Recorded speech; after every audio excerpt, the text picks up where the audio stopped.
Hello, and welcome. Find that cozy spot. Let your body grow heavy, and allow your mind to quieten. We are about to travel back in time, back through the centuries, past the noise and the light of your world. Forget the legends of warriors and longships, of grand halls and gleaming treasure. The sagas leave most stories untold, and tonight, we will listen to one of them. We are going to a small, lonely place, a crease in the great mountains of Norway. The air is cold and clean, and the only sounds are the wind and the water. Tonight, we explore the truth of a different life, the one lived by the vast majority, the one bound to the soil and the seasons.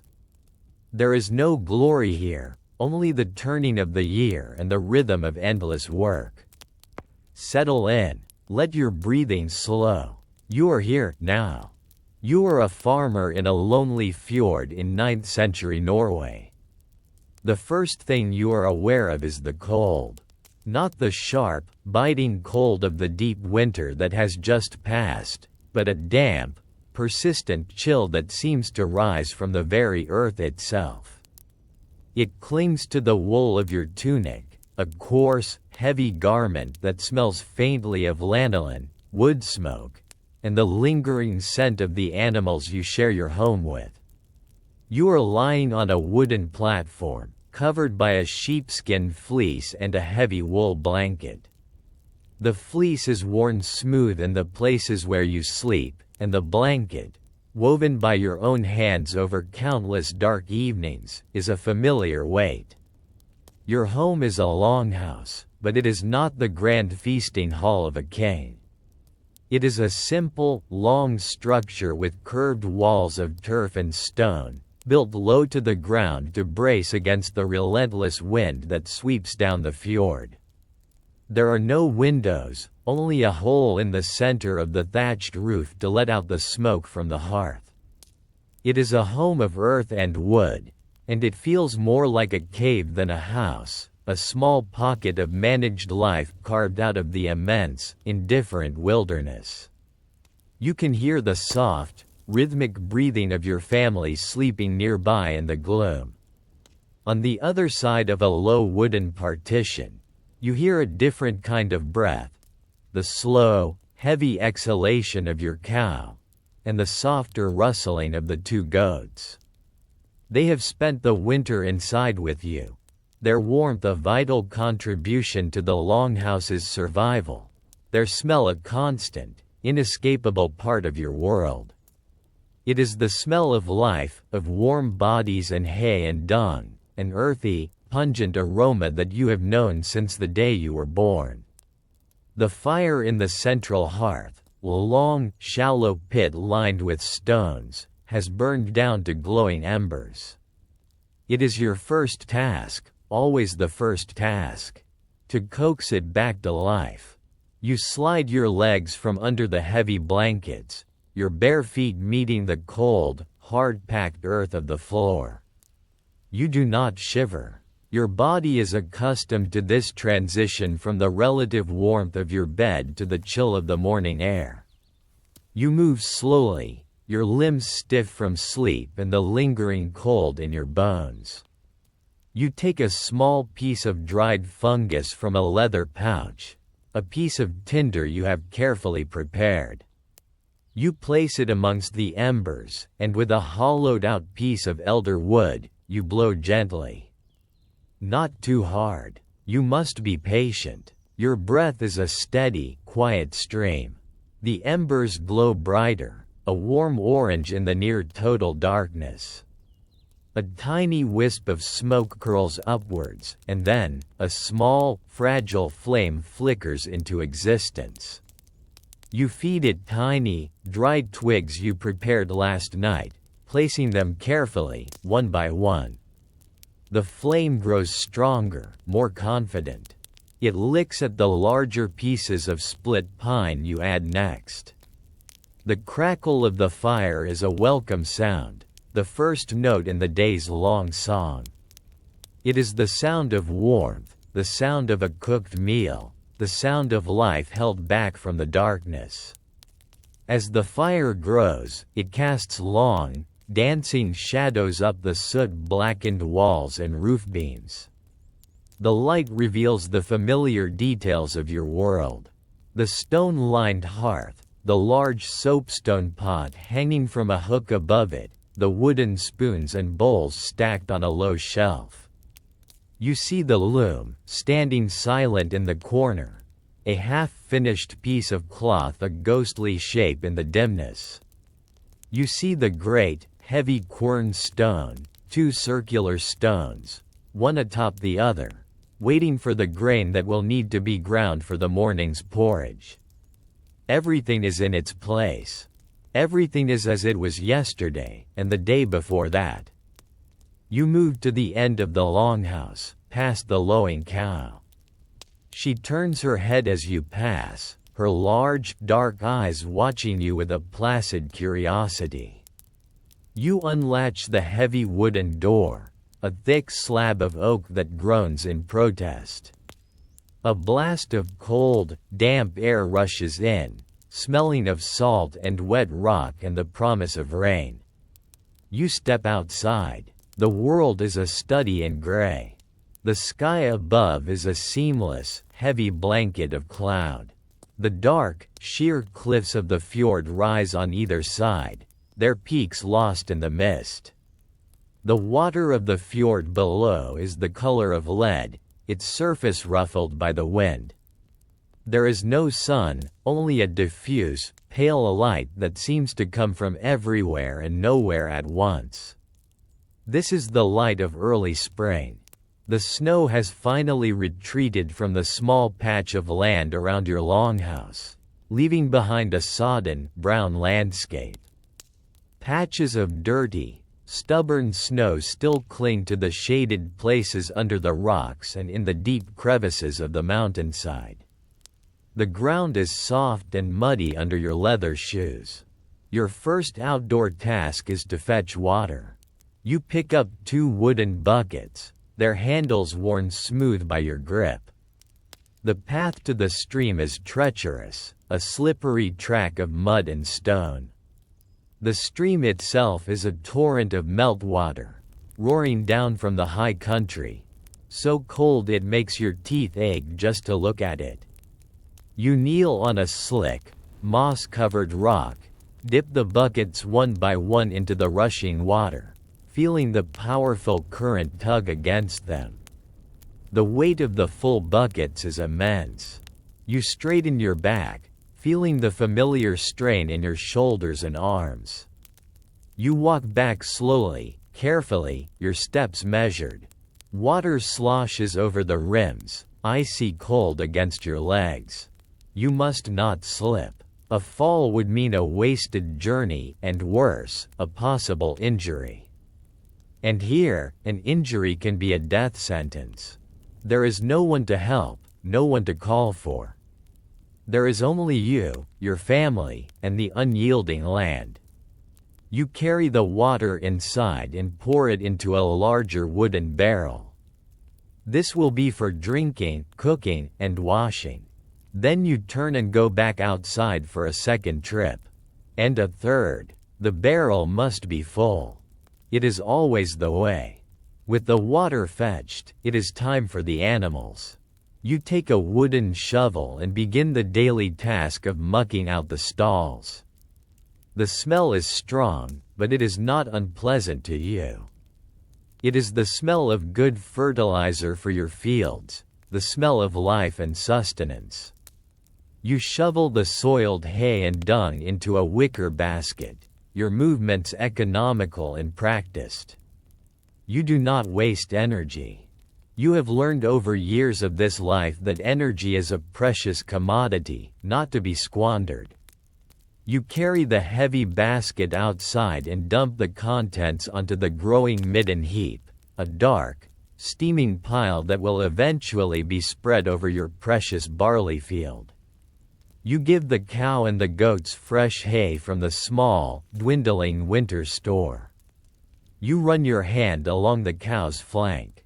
She is thin after the long winter, her ribs showing beneath her hide. You murmur to her, quiet, soothing sounds. Her health is your family's wealth. Her milk is food, it is cheese, it is butter. Her calf, when it comes, will be the future. Your family is stirring now. You hear the small sounds of them waking, the coughs and stretches. Your partner joins you, their face pale in the half-light. There are no long greetings. There is no need. Your lives are so intertwined that words are often unnecessary. A shared glance, a nod, is enough. They begin the slow, laborious process of grinding grain for the morning meal. You take up your own position at the quern stone. You pour a measure of dried barley onto the flat surface of the bottom stone. You fit the top stone, with its wooden handle, into place. And you begin to turn. The stone is heavy. At first, it resists. Your shoulders and back protest the movement. But you settle into the rhythm. Round and round. The stone grates against the grain, a rough, scraping sound that fills the longhouse. Scrape, turn, scrape, turn. It is a mindless task, a task that allows your thoughts to drift. But they do not drift far. They drift to the field. The field. It is a small, pathetic-looking patch of earth, clinging to the side of the fjord just above the rocky shoreline. It is your hope, your future, and your torment. The soil is thin and full of rocks. Every spring, it is the same battle. After the snow melts, the winter frosts have heaved a fresh crop of stones to the surface. They must all be cleared. Later, after the morning meal of warm, lumpy porridge, eaten in near silence around the hearth, you go to the field. You carry a heavy lever of oak and a basket. The air is still cold, the wind sharp. You find the first stone, a large, flat slab of granite embedded in the soil. You jam the end of your oak lever beneath it. You put your entire body weight into it. The wood groans. The stone does not move. You reposition, find a better angle. You heave again. This time, there is a slight shift. A sucking sound as the wet earth begins to release its grip. You work the lever back and forth, your breath coming in ragged plumes in the cold air. Slowly, painfully, the stone is prized from the ground. It leaves a dark, watery wound in the earth. You wrestle the stone, which is as heavy as a small sheep, into the wicker basket. You drag the basket to the edge of the field and add the stone to the low wall that marks the boundary. One stone. You look out across the field. There are hundreds more. You go to the next one. And the next. It is back-breaking, soul-crushing work. Your hands, already calloused, begin to feel raw. Your back screams in protest. But you do not stop. You cannot stop. Every stone you remove is a small victory. It is a tiny bit more space for the barley to grow. It is a fraction more food for the winter. The day is measured not in hours but in stones. Swing the lever. Heave. The groan of wood and the sigh of mud. Lift. Carry. Drop. The clatter of stone on stone. This is the sound of your spring. You are not a warrior. Your battle is not against other men. Your battle is against the stones. And it is a battle that is never truly won. Every year, the earth will offer up more. Days pass like this, blurring into one another. Some days it rains, a cold, persistent drizzle that soaks you to the bone and turns the field into a quagmire. On those days, you work inside. There is always work inside. You sit by the fire and mend your fishing net. The net is precious, woven from nettle and hemp fibers. You check every knot, your fingers moving with a slow, practiced dexterity. You find a frayed section, where a sharp rock or the tooth of a fish has weakened the cord. You take a wooden needle, threaded with new twine, and begin to weave a patch. The movement is small, repetitive. In, out, loop, and pull tight. Your world shrinks to this small point of focus, the intersection of old twine and new. The only sounds are the crackle of the fire and the rhythmic scrape of the quernstone as your partner prepares more flour. Or perhaps you must repair a tool. The handle of your small axe is loose. You knock the iron head from the wood. The wood is cracked and worn. It must be replaced. You go to your small store of seasoned birch wood, kept dry in the rafters of the longhouse. You select a piece, feeling its weight, its grain. You sit on a low stool, your knife in hand. The knife is one of your most valuable possessions, a simple blade of iron with a bone handle. You begin to shave the wood, long, slow strokes. The curls of pale wood fall to the earthen floor around your feet. The smell of the fresh-cut birch is clean and sweet. You are not carving a beautiful object. You are carving a functional one. It must be strong. It must fit the axe head perfectly. It must fit your hand. You work for hours, shaving, scraping, testing the fit. Your focus is absolute. There is no room for error. A poorly fitted handle could break at a crucial moment, and a flying axe head is dangerous. Finally, it is ready. You wedge the iron head onto the new handle, securing it tightly. You run your hand over the smooth wood. It is a good feeling. A feeling of satisfaction. A small piece of order created from the raw materials of the world. The days grow infinitesimally longer. The gray light lingers a little more each evening. The roaring torrent of the stream lessens to a more manageable flow. The first signs of new life appear. A tiny, brave purple flower pokes its head out from behind a rock. The birch trees at the edge of the woods begin to show the faintest green haze as their buds swell. You see it, and you feel a slight lifting of your spirit, a feeling you do not allow yourself to fully indulge. Hope is a dangerous thing, but it is there, nonetheless. The day finally comes when the field is as clear of stones as it is ever going to be. The soil has had a few days to dry. It is time to plow. You do not have a horse. You have your one cow. You lead her to the field, and with a series of ropes and a wooden yoke that you carved yourself, you attach her to the ard. The ard is a simple plow, little more than a pointed, fire-hardened stick with an iron tip that scratches a furrow in the ground. It does not turn the soil over like the plows of richer lands. It only scratches a line. Your partner guides the cow, urging her forward with soft clicks and calls. You walk behind the ard, your hands gripping the two handles, your body braced. You must press down with all your weight to keep the point digging into the earth.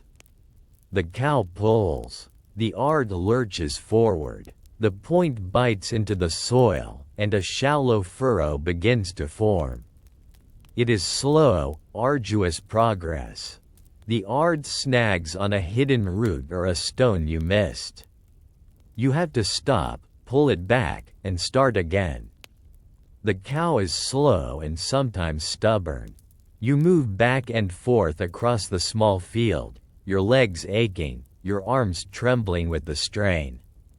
The sun is out today, a rare gift, and you can feel the sweat trickling down your back, even in the cool air. You smell the turned earth, a rich, damp, living smell. It is the smell of potential. Line by line, the field is scarred with the marks of your labor. It takes all day. By the end, you and your partner and the cow are utterly exhausted. But the field is ready. The next day is for sowing. The seed is your future, kept safe and dry all winter in clay pots. You have only a small amount. It must last. You walk the furrows, a leather bag of barley seed at your side. You reach in, take a small handful. The seeds are small, hard, precious. With a practiced flick of the wrist, you cast them out, trying for an even spread. Not too thick, not too thin. Your movements are a kind of ritual, a prayer whispered to the soil. You walk the length of the field, back and forth, casting, your arm moving in a steady rhythm. The fate of your year is leaving your hands and falling into the earth.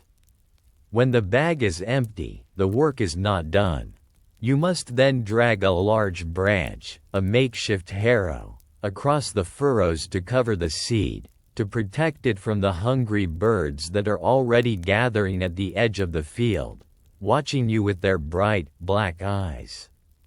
With the planting done, a quiet anxiety settles in.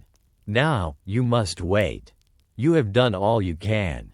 The rest is up to the sun, the rain, and the mysterious forces that make seeds sprout.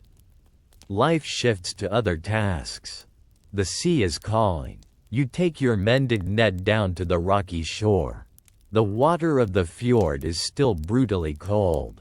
You wade in up to your knees, the icy water a shock that takes your breath away. You and your partner work together, playing out the net in a wide arc, its stone weights carrying one edge to the bottom, its wooden floats bobbing on the surface.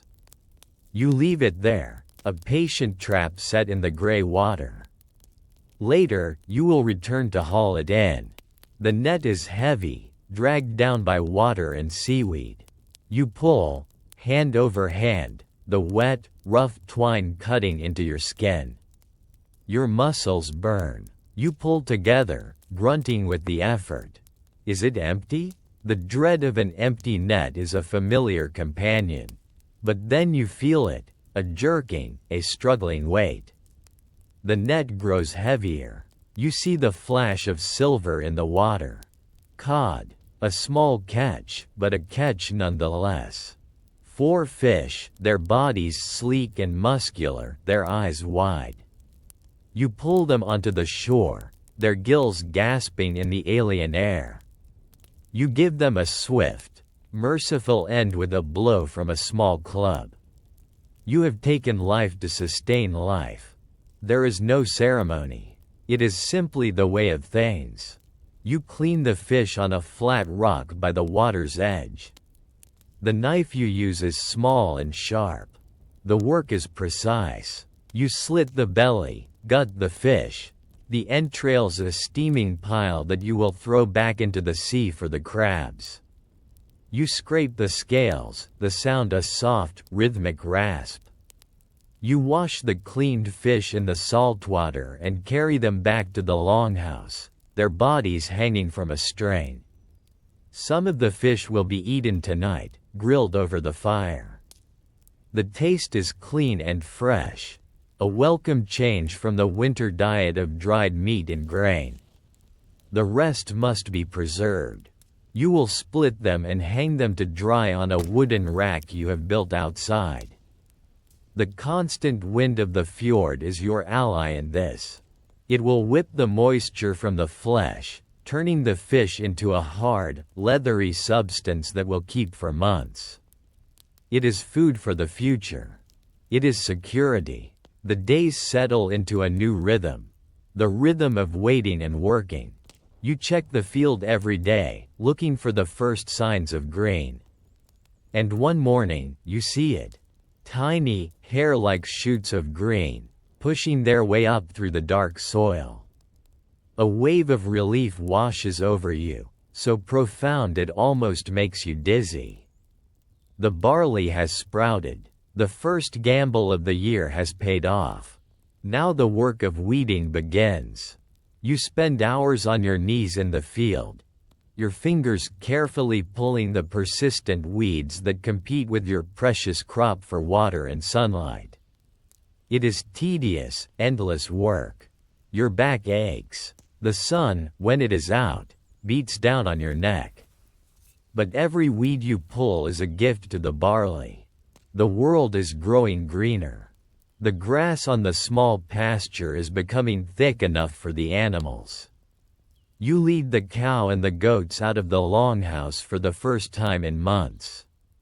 They are skittish at first, blinking in the bright light, but soon they lower their heads and begin to graze, their tails flicking.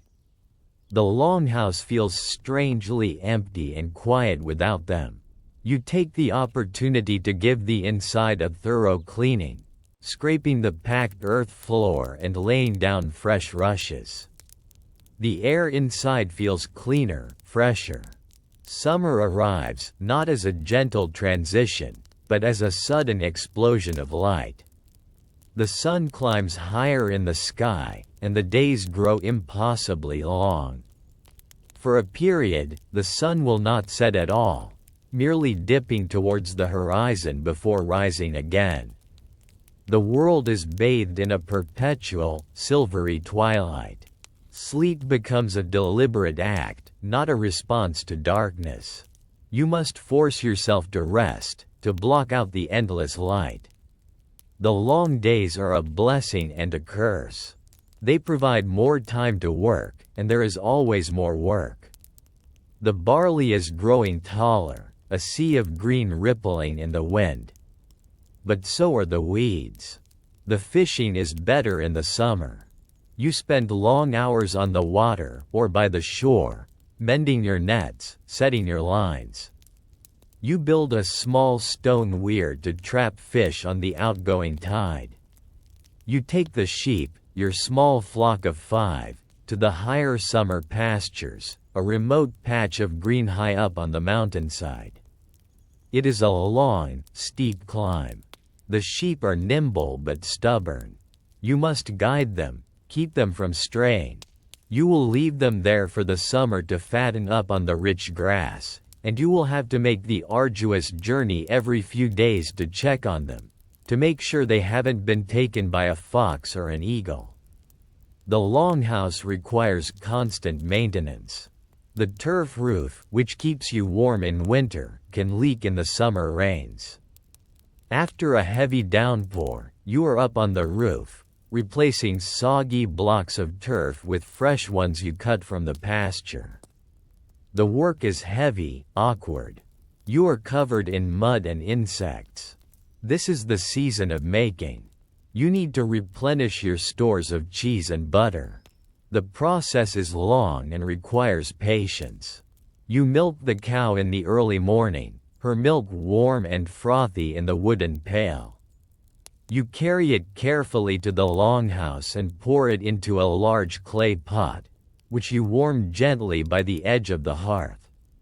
To make cheese, you add rennet, a substance taken from the stomach of a calf.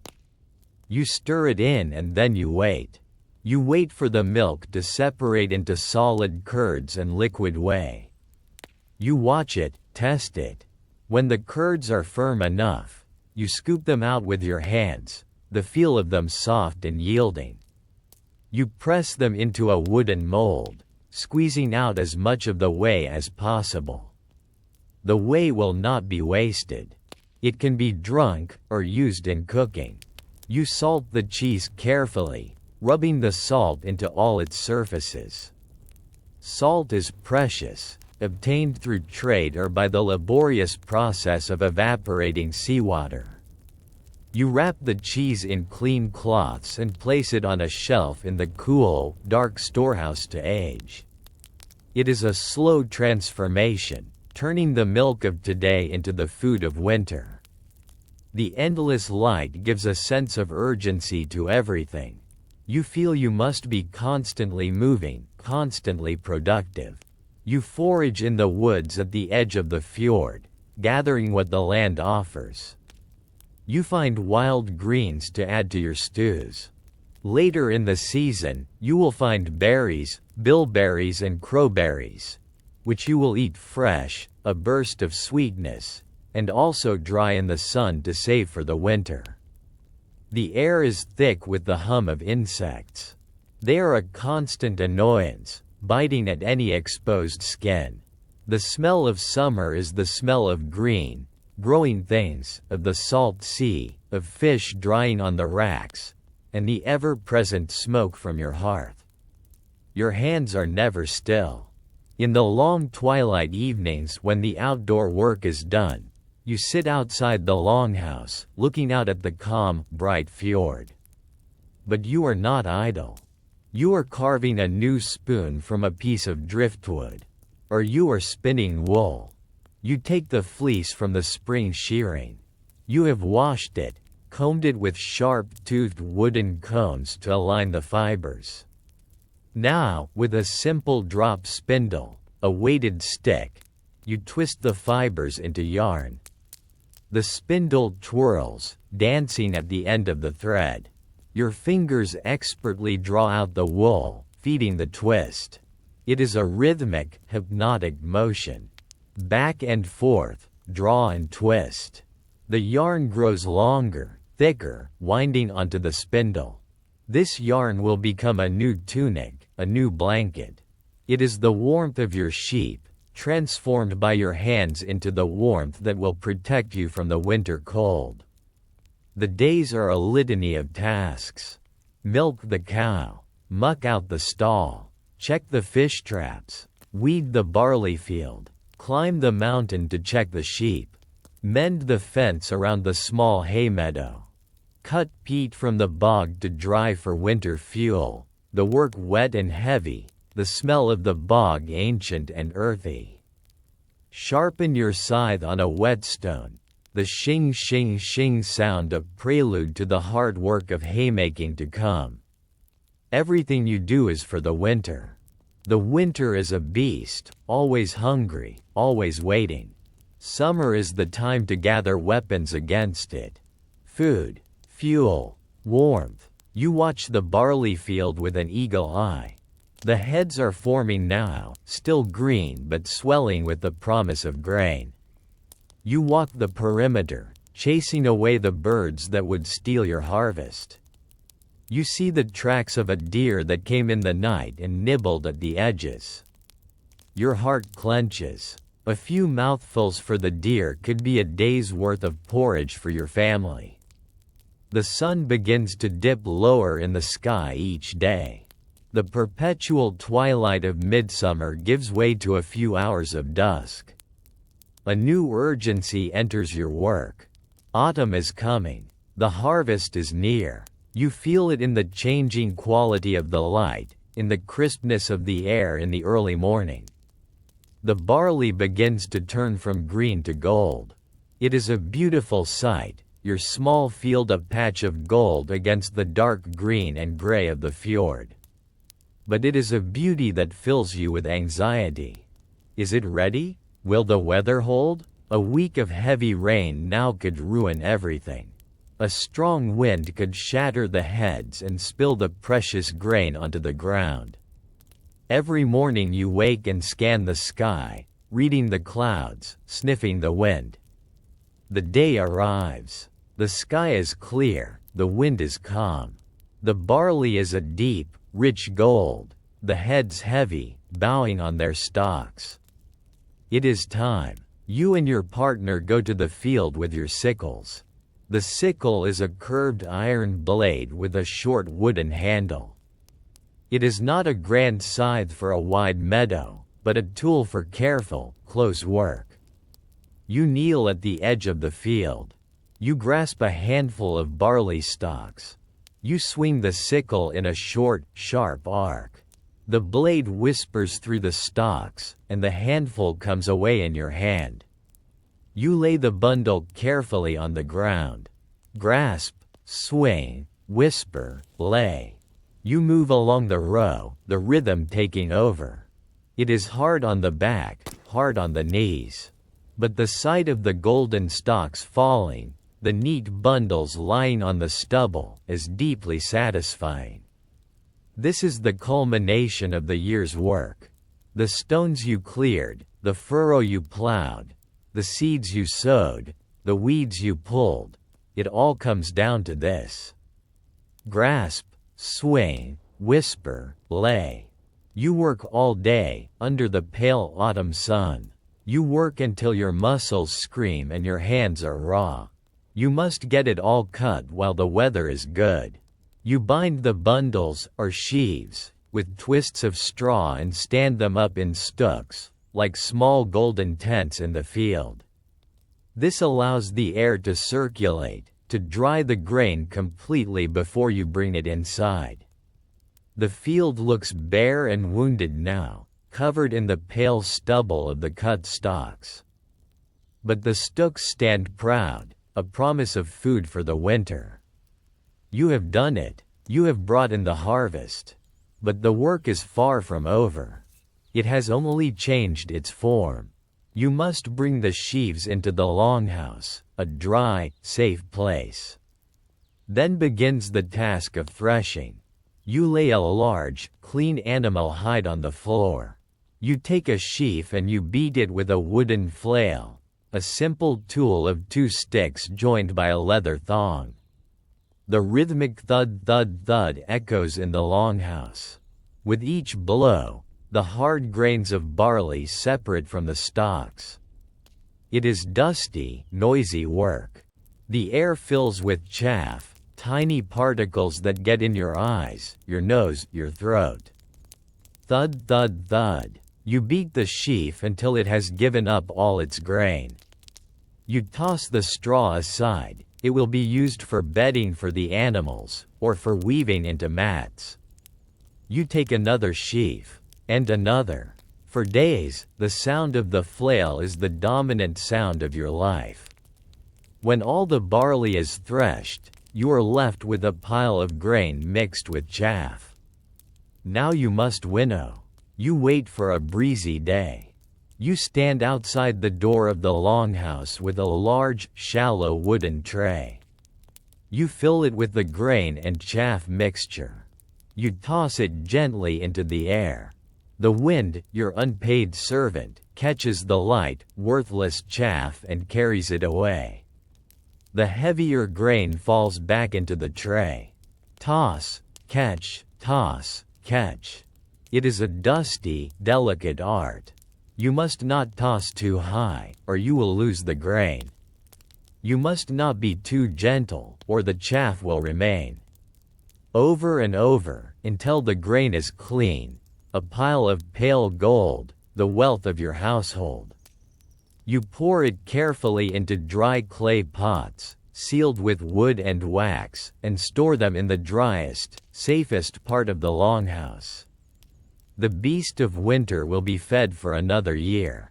Autumn deepens. The days shorten dramatically. The leaves on the few birch and rowan trees turn yellow and red, a brief, fiery display before the winds strip them bare. The air grows cold. The first frosts leave a silver sheen on the ground in the mornings. It is time to bring the animals down from the high pastures. You make the long climb and gather your sheep. They are fatter now, their coats thick and heavy. You lead them back down the mountain to the longhouse, where they will spend the winter. It is also a time of culling. You cannot afford to feed all your animals through the long winter. The hay you harvested from your small meadow is precious. You must make a hard choice. You inspect your goats, your sheep. Which one is the oldest? The weakest? You choose an old ewe, one that is unlikely to survive the winter or bear a lamb in the spring. The act of slaughter is solemn and swift. You do it with your sharpest knife. It is not an act of violence but of necessity. You waste nothing. The blood is collected in a bowl to be made into puddings. The skin is carefully removed. It will be tanned and turned into leather. The meat is butchered with precision. Some will be eaten fresh, a rare feast. but most must be preserved. You cut it into long strips. Some you will salt heavily, packing it in crocks. Some you will hang high in the rafters of the longhouse, above the hearth. The constant smoke from the fire will slowly cure the meat, impregnating it with a smoky flavor and drying it out so that it will not spoil. For weeks, the longhouse will be filled with the rich, savory smell of smoking meat. The larder is as full as it is going to be. The shelves hold cheeses wrapped in cloth. The clay pots are full of grain. Dried fish hang in stiff rows from the rafters, alongside the dark strips of smoked mutton. Dried berries and herbs are stored in leather pouches. It is not a hoard of treasure. It is a hoard of time. Each item represents hours, days, weeks of hard labor. It is the physical embodiment of your struggle for survival. The days continue to shrink. The sun is a fleeting visitor, a low arc of pale light that skims the southern horizon for a few short hours before disappearing again. The wind grows more powerful, howling down the fjord, whipping the water into a gray frenzy. The first snows arrive, not yet the deep blanket of winter, but a light dusting that traces the contours of the land in white. It is time to retreat. The world outside is becoming hostile. The longhouse, which felt cramped and smoky in the summer, now becomes a sanctuary. You bring the animals inside for good. You block the lower vents in the walls with turf and dung to keep out the drafts. You ensure the pile of firewood, chopped and stacked during the drier days of late summer, is high and accessible. The door is closed. The long dark begins. Winter settles over the fjord like a heavy shroud. For months, the world will be a place of white and gray and black. The sun vanishes completely. There is only a period of dim, gray twilight around midday. The rest is darkness. The silence is profound, broken only by the shriek of the wind and the occasional groan of the longhouse timbers under the weight of the snow. Your life shrinks to the space between the turf walls. The central hearth is the heart of this world. It is never allowed to go out. The fire is your sun, your source of light and warmth. The air inside is thick with its smoke, a pungent, ever-present haze that stings your eyes and coats every surface with a layer of soot. You have long since grown used to it. The smell of wood smoke is the smell of survival. The days are marked not by the sun, but by the rhythm of chores that can be done in the cramped, dim interior. The day begins and ends in darkness. You wake to the cold, and the first task is always the fire. You feed it, coax it, tend it. The grinding of the quern stone is the morning song of winter. Every single day, grain must be ground for the day's meals. It is a slow, laborious task. You take turns with your partner, pushing the heavy stone round and round. The scrape and crunch is one of the few loud noises in the quiet house. It is the sound of eating. The animals must be tended. You give them their ration of precious hay. You muck out their stalls, adding the dung to the frozen pile outside that will not be touched again until spring. You talk to them, your voice low in the stillness. Their warm bodies, their soft noises, are a comfort in the deep silence. They are your fellow prisoners in the long dark. Time stretches and blurs. There is no clear demarcation between one day and the next. It is an endless cycle of small, repetitive tasks. You sit for hours by the fire, your hands always busy. You take the wool you spun in the summer and set up the loom. It is a large, upright warp-weighted loom. The vertical threads, the warp, are held taut by a row of baked clay weights. You pass the weft thread back and forth, using a wooden shuttle. With a weaving sword, a flat piece of wood, you beat the weft thread tightly into place. Thump, pass the shuttle. Thump, pass the shuttle. It is a slow, painstaking process. A few inches of coarse woolen cloth, called vammel, is a good day's work. You are not weaving fine patterns.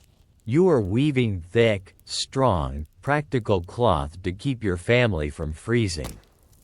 Thump, pass. Thump, pass. The rhythm is hypnotic. The cloth grows with glacial slowness. You mend clothes. The coarse wool of your tunic is patched with another piece of coarse wool. Your leather shoes are worn through at the sole. You take a piece of the leather you tanned in the autumn, a stiff, smoky-smelling hide. You cut a new sole, and with a sharp awl and a needle made of bone, you begin the slow, tough work of stitching it into place. Each stitch requires you to pierce the thick leather, a task that demands strength in your fingers. You carve. You take a piece of wood and a knife, and you carve things you need. A new handle for a tool. A set of pegs for the wall. A new bowl because the old one has split. You are not an artist carving a dragon prow. You are a person making a bowl. You scoop out the wood, little by little. You scrape it smooth with a sharp stone. You rub it with fat to make it water resistant. The bowl is thick and heavy and asymmetrical. But it will hold porridge. It is enough. Sometimes, to break the monotony, you tell stories. Not grand sagas of kings and heroes. You do not know those. You tell stories of the fox that tried to steal a fish from the drying rack last summer. You tell the story of the great storm that brought a log the size of a man to your shore, a precious gift of firewood. You recite the names of your ancestors, tracing your line back through the darkness. It is a way of remembering who you are, in a place where it is easy to forget. The smells of winter are few and unchanging. The sharp smell of the wood smoke. The animal smell of the stalls. The scent of simmering porridge or a thin stew of dried fish and reconstituted seaweed. The faint, sweet smell of lanolin from the wool you are working. The sounds are the same. The crackle and hiss of the fire. The howl of the wind, a constant, mournful companion. The scrape of the quern stone. The thump of the weaving sword. The soft lowing of the cow. Your own breathing. You feel the confinement. You pace the length of the longhouse, from the door to the animal stalls, 10 paces one way, 10 paces back. The walls feel as if they are closing in. You long for the sun, for the sight of something green, for a breath of air that does not taste of smoke. A deep lethargy can set in, a weariness of the soul. You must fight it. You must keep moving, keep working. To stop is to surrender to the darkness. You monitor your food stores with a careful eye. You measure out the grain each day. You count the dried fish. Will it be enough? The fear is a cold knot in your stomach. It is always there. You eat slowly, making every mouthful last. The food is monotonous. Porridge. Flatbread cooked on a hot stone. Stew of dried things. There is no freshness, no variety. But it is food. It is life. The deepest part of the winter arrives. The cold is now a physical presence, a giant that has laid its body over the whole world. The snow is piled deep against the walls of the longhouse, insulating you further. The world outside is completely silent. The wind has died down. There is only a vast, unending stillness. In this deep, quiet dark, your senses turn inward. You are acutely aware of the small world you inhabit. You can tell by the sound of the fire if it needs a new log. You can tell by the cow's breathing if she is restless. You are a part of this small ecosystem, this bubble of warmth and life adrift in a sea of frozen death. And now, as another day of this long, slow season comes to an end, the final chores are done. The last of the thin, smoky stew has been eaten from the wooden bowls. The animals have been given their small evening measure of hay. The fire has been banked with a large log that will smolder through the night, keeping the worst of the deadly cold at bay, its glowing heart a promise of morning. The deep, weary peace that follows a day of labor settles over the longhouse. It is time to rest. You make your way to your sleeping platform. The air is cold away from the hearth, a stark reminder of the world outside your turf walls. You pull back the heavy wool blanket and the worn sheepskin. You lie down on the hard wooden boards, your body aching with a familiar, deep-seated tiredness. It is the ache of work, the ache of survival. It is an ache that tells you that you are still alive. You pull the heavy coverings over you. The weight is immense, a comforting pressure on your limbs. The sheepskin beneath you is familiar. The wool against your skin is coarse, but warm. You curl your body inward, preserving its heat. You can hear the slow, deep breathing of your family beside you, a sound as regular and soothing as the tide. You hear the gentle rustling and the soft sigh of the cow from the other end of the house. The beasts are sleeping. Your family is sleeping. The only sound now is the wind, which has begun to stir again. It is not a violent howl, but a low, mournful sigh as it moves through the invisible peaks of the fjord. It is the breathing of the great, sleeping land around you. It is a sound that has been the lullaby of your people for generations.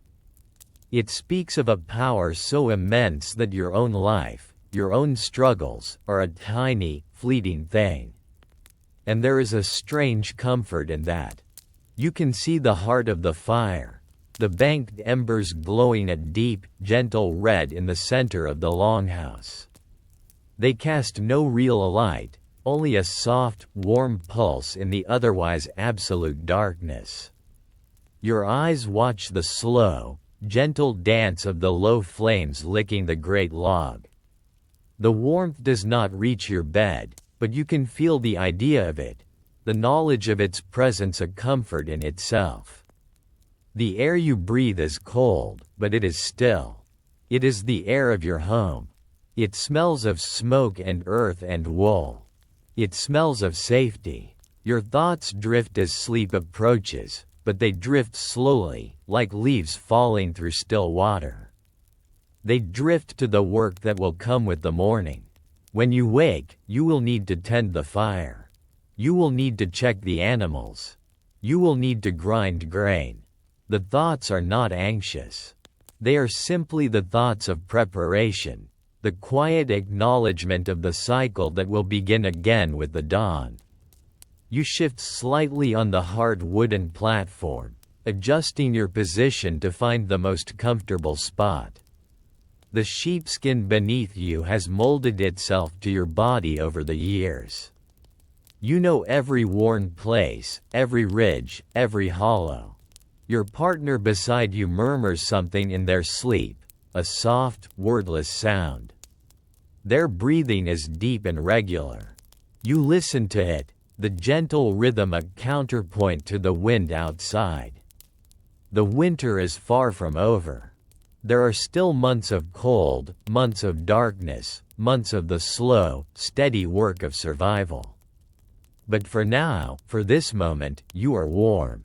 You are fed. You are safe. The walls of the longhouse hold back the vast, indifferent cold of the world outside. The fire continues to burn, its heart steady and true. The animals are healthy. The grain stores are holding. You have made it through another day. Your eyelids grow heavy. The weight of sleep is settling over you like another blanket. But even as you drift toward unconsciousness, a part of your mind remains alert, always listening. Listening for the sound of the wind changing, which might signal a storm. Listening for the animals, in case one of them is in distress. Listening for the sound of the fire, in case it needs tending. This is the burden and the gift of your life. You are never truly off duty. You are always the guardian of this small bubble of warmth and life in the endless cold. The fire pops softly, a gentle sound in the stillness. A small shower of sparks rises from the log, each one a brief, bright star in the darkness before fading away. The log settles deeper into the coals with a soft sigh. The flames dance lower, but they do not go out. They will not go out. You have built the fire well. It will burn through the night, keeping the cold at bay, keeping the darkness from being complete. Your breathing slows. Your muscles relax. The ache in your back, the stiffness in your joints, the countless small pains that are the price of your hard life, they all begin to fade into the background. Your body is learning to rest. Your mind is learning to let go. The day's work is done. The night's rest has begun. But even in sleep, you are not truly free of the weight of your responsibilities. Your dreams, when they come, are often of work. You dream of the field in spring, of the first green shoots pushing through the dark soil. You dream of the cow, heavy with her calf, and the promise of milk and meat. You dream of the summer sun, warm on your face, and the sound of the stream running full and clear. These are not nightmares. They are the dreams of a life lived close to the earth, close to the rhythms of the natural world. Sometimes you dream of the sea, of the times when the fishing was good and the nets came up heavy with silver fish. You dream of the taste of fresh cod, grilled over the fire, the flesh white and flaky and sweet. You dream of the abundance of summer, when the world was green and growing and full of life. These dreams are a comfort, a reminder that the darkness and cold are not permanent. They are part of the cycle, but they are not the whole of it. The winter nights are long, but they are not endless. Somewhere, far to the south, the sun continues on its journey. Each day, even though you cannot see it, it climbs a little higher in the sky. The darkness is deep, but it is not absolute. And in the deepest part of the winter, when the cold is most bitter and the nights are longest, you can sometimes feel it, the turning of the year, the slow, inexorable return of the light. You do not think of these things consciously. They are part of the deep knowledge of your body, the wisdom of your bones. You have lived through many winters. You know the rhythm of the seasons as well as you know the rhythm of your own heartbeat. You know that after the deep cold comes the first, tentative warmth. After the darkness comes the light. After the death of winter comes the rebirth of spring. Your body settles deeper into the bed. The sheepskin beneath you is warm now, warmed by your own body heat. The wool blanket above you is heavy and soft. You can feel the weight of it on your chest, your legs, your arms. It is a comforting weight, a reminder of the sheep that gave their fleece, of the long hours you spent spinning and weaving, of the care and skill that went into making this simple covering. Everything in your life is connected. Everything has a story, a purpose, a place in the great web of survival. The wind outside has changed again. It is no longer the mournful sigh of earlier, but a more purposeful sound, a steady, rhythmic whoosh as it moves through the peaks and valleys of the fjord. It is the sound of the great world breathing, the sound of forces so vast and ancient that your own life, your own struggles, are barely a whisper in comparison. And yet, here you are. Here you have made your stand. Here you have carved out your small place in the immensity of the world. You think of your ancestors, the ones who came before you, who lived in this same harsh land, who faced the same challenges, who knew the same rhythms of work and rest, of plenty and want. You think of your descendants, the ones who will come after you, who will tend this same soil, who will face the same storms, who will know the same deep satisfaction of a day's work well done. You are a link in a chain that stretches back through time and forward into the future. You are part of something larger than yourself. The fire burns lower, but it burns steady. The flames are smaller now, but they are still there, still keeping the cold at bay. You can see the glow of the embers, a deep, warm red that speaks of heat and life and the promise of morning. The log is burning slowly, releasing its stored energy, its captured sunlight, in a steady, measured way. It will burn through the night. It will not fail you. Your thoughts become more fragmented, more dreamlike. You think of the taste of fresh bread, warm from the baking stone. You think of the sound of the stream in summer, full and rushing and alive. You think of the feel of the sun on your face, warm and golden and life-giving. These memories are treasures, stored up against the darkness, reminders of the good things in life, the simple pleasures that make the hard work worthwhile. You think of the cow, warm in her stall, chewing her cud in the peaceful way of cattle. You think of the goats, curled up together for warmth, their soft breathing a gentle counterpoint to the wind. You think of the sheep, somewhere up on the mountain, sheltered in a fold of the land, waiting for spring. All of these creatures are part of your world, part of your responsibility, part of the great circle of life and death and rebirth that defines your existence. The warmth of the bed is beginning to work its magic. Your muscles are relaxing, your breathing is slowing, your heartbeat is becoming more regular. The ache in your back is fading. The stiffness in your joints is loosening. Your body is learning to rest, to let go of the day's tensions, to prepare for the night's restorative sleep. You shift once more, finding the perfect position, the place where your body fits most comfortably into the familiar contours of the bed. The sheepskin beneath you is soft and warm. The wool blanket above you is heavy and comforting. You are surrounded by the products of your own labor, the fruits of your own skill and care. The bed you lie in, the blanket that covers you, the walls that shelter you, all of these things are the result of your own hands, your own work, your own determination to survive and thrive in this harsh land. The fire pops again, a small, comfortable sound. A few more sparks rise into the darkness, each one a brief moment of light before fading away.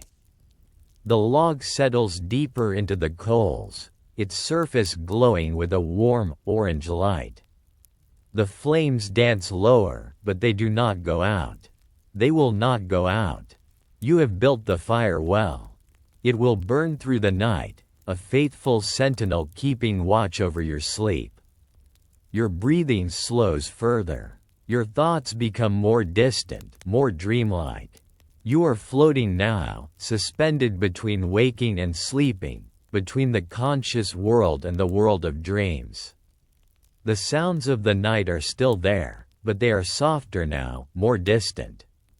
The wind outside, the crackle of the fire, the soft breathing of your family, all of these sounds blend together into a gentle symphony of rest and peace. You think of the morning, of the work that will come with the dawn. But these thoughts are not anxious.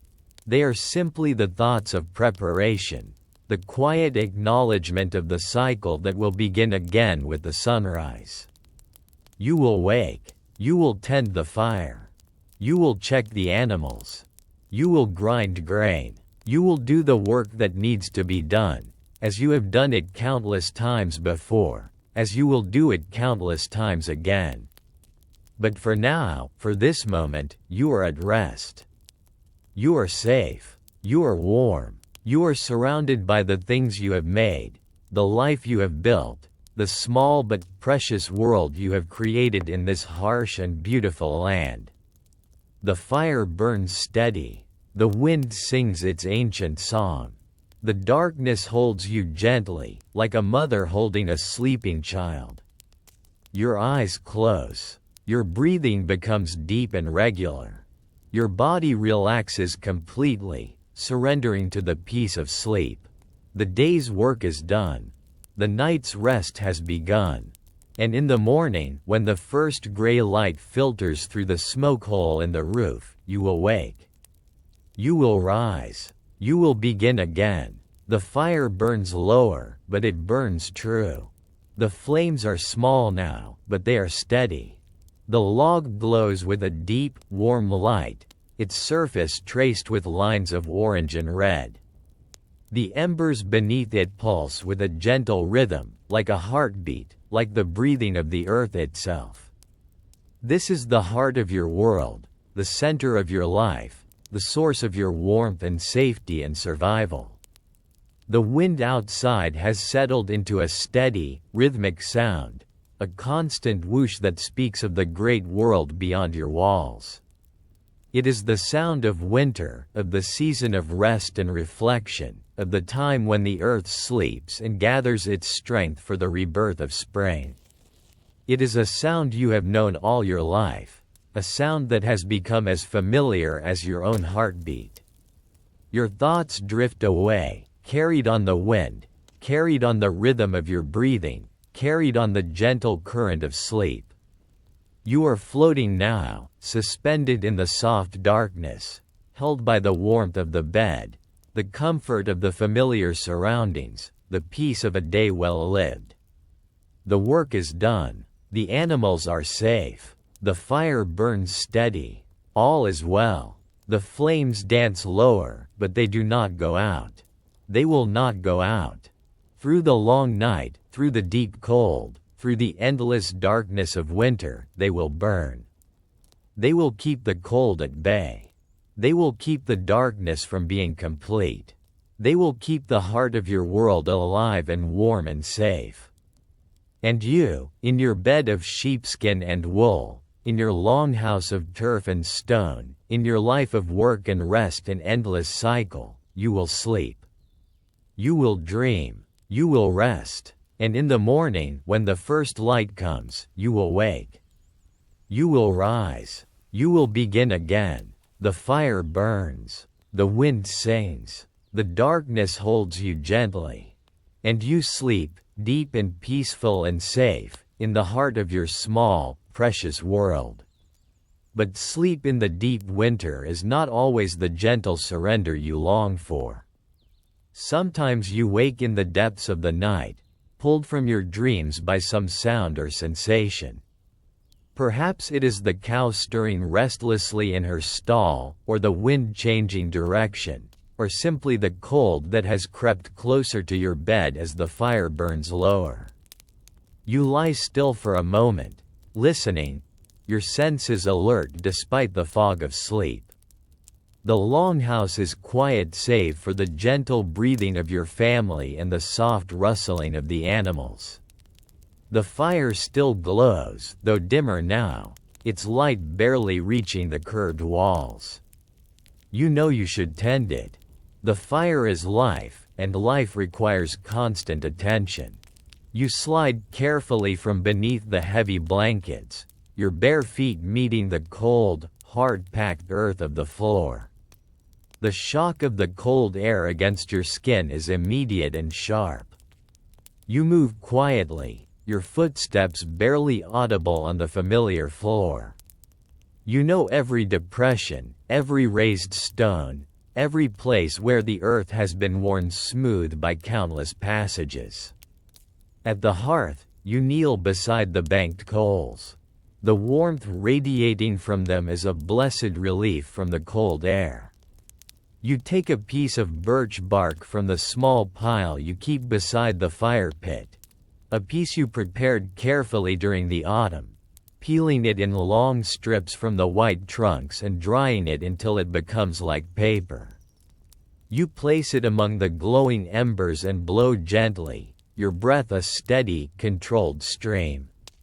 The bark catches quickly, curling and blackening as it burns with a bright, brief flame. You feed the flame with small twigs, then larger pieces of split wood. The fire responds eagerly, as if it too has been waiting for this moment of renewal. The flames grow stronger, licking hungrily at the dry wood. The light spreads further into the longhouse, pushing back the darkness, revealing the familiar shapes of your world. The hanging fish, the stored grain pots, the loom standing silent in the corner like a sleeping giant. The renewed fire casts dancing shadows on the walls, shadows that seem to move with a life of their own. You watch them for a moment, these phantoms of light and dark, and find a strange comfort in their familiar dance. This is a ritual you have performed countless times, in countless nights, through countless winters. It is one of the fundamental acts of survival, as basic as breathing. You add a larger log to the fire, positioning it carefully so that it will burn long and slow. The flames envelope it gradually, tasting its surface, finding the dry interior beneath the bark. Soon it will be burning steadily, throwing off the heat and light that will carry you through the remaining hours of darkness. The wood comes from a birch tree that fell during a storm 2 summers ago. You remember the sound it made as it crashed to the ground, a sound like thunder echoing through the fjord. Now it serves its final purpose, giving its stored sunlight to warm your family through the cold night. The fire settled, you make your way back to your bed. But sleep, once broken, is not easily reclaimed. You lie beneath the heavy blankets, your body warming slowly, your mind now alert to the subtle sounds of the night. The wind has picked up again, and you can hear it testing the walls of the longhouse, probing for weaknesses, seeking entry. The turf and stone construction holds firm, as it has for years, but the sound of the wind is a reminder of the forces arrayed against you, the constant pressure of the hostile world outside. You listen to the breathing of your family, the soft, regular rhythm that speaks of deep sleep. Your partner lies beside you, their face peaceful in the dim light from the fire. Sleep comes easily to them, the sleep of the utterly exhausted, the sleep of those who have spent their strength completely in the day's work. You envy them this easy rest, even as you understand that your own lighter sleep, your constant alertness, is part of your role as guardian of this small sanctuary. The cow shifts in her stall, and you hear the soft sound of her hooves on the straw. She is restless tonight, perhaps sensing some change in the weather that your own senses have not yet detected. Animals often know things before humans do. Their instincts attuned to subtle shifts in air pressure, in the scent of the wind, in the electromagnetic fields of the earth itself. You make a mental note to check on her more carefully in the morning, to see if she shows any signs of illness or distress. The goats are quieter, their breathing barely audible. They sleep curled together for warmth, their small bodies conserving heat in the ancient way of their kind. In the summer, they are independent creatures, ranging far up the mountainside in search of the sparse grass and hardy plants that grow in the thin soil. But in winter, they become dependent on you completely, trusting you to provide them with hay and water, shelter and protection. It is a responsibility you take seriously, knowing that their survival is tied directly to your own. You think about the hay stores, calculating in your mind how much remains, how much the animals will need to make it through the rest of the winter. The calculation is a familiar one, performed countless times throughout the dark months. You know to the handful how much hay you cut during the brief summer, how much you stored in the small shed beside the longhouse. You know the daily ration each animal requires, the minimum amount needed to keep them alive and healthy. The mathematics of survival are simple but unforgiving. The sheep are somewhere up on the mountain, sheltered in a fold of the land you found years ago, a place where the wind is less fierce and the snow less deep. They are hardy creatures, able to survive in conditions that would kill the goats or the cow. Their thick wool coats protect them from the worst of the cold, and they have learned to dig through the snow to find the dried grass beneath. But even they have their limits, and you know that when the deepest cold comes, when the snow falls too heavily, you will need to make the difficult journey up the mountain to bring them down to safety. These thoughts are the thoughts of the night, the quiet calculations and concerns that occupy your mind in the dark hours when sleep eludes you. They are not anxious thoughts, not the frantic worries of panic, but the steady, methodical thoughts of planning and preparation. You have learned, through years of this life, to think ahead, to anticipate problems, to prepare for the worst while hoping for the best. The fire burns steadily now, its light a constant presence in the darkness. You can hear the soft crackle of the flames, the gentle hiss of moisture escaping from the wood. The sound is soothing, a lullaby of combustion that speaks of warmth and safety. You close your eyes and let the sound wash over you. Let it carry you back toward the peace of sleep. But your mind continues to work, even as your body relaxes. You think about the work that will come with the spring, the endless cycle of preparation and planting that begins as soon as the snow melts. The field will need to be cleared again, the winter frosts having heaved new stones to the surface. The soil will need to be turned, the stubborn earth coaxed once more into fertility. The seeds will need to be planted, the precious barley that represents your hope for the future. You think about the cow, about the calf she will bear in the spring. The timing is crucial. Too early, and the calf might not survive the late cold. Too late, and it will not have time to grow strong before the next winter. You have carefully planned the breeding, counting the days, watching for the signs that tell you when the time is right.